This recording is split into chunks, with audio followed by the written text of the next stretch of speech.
నాకన్నా ఫాస్ట్గా మీకే వస్తున్నాయి.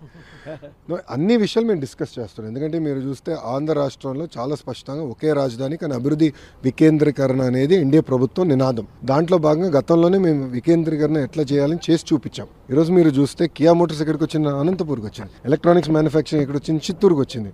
ఆస్లర్ మిత్తల్ ఇప్పుడు ఎక్కడికి వస్తుంది? ఉత్తరాంధ్రకు వస్తుంది. ఐటీ కంపెనీలు ఎక్కడ వస్తున్నాయి? విశాఖపట్నానికి వస్తుంది. సో అభివృద్ధి వికేంద్రీకరణ అనేది మేము చేసి చూపించాం.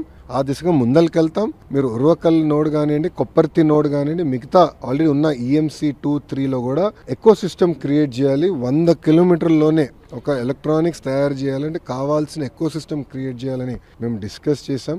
నేను కూడా గతంలో అమెరికాలో పర్యటించినప్పుడు అనేక కంపెనీలు కలిసాను.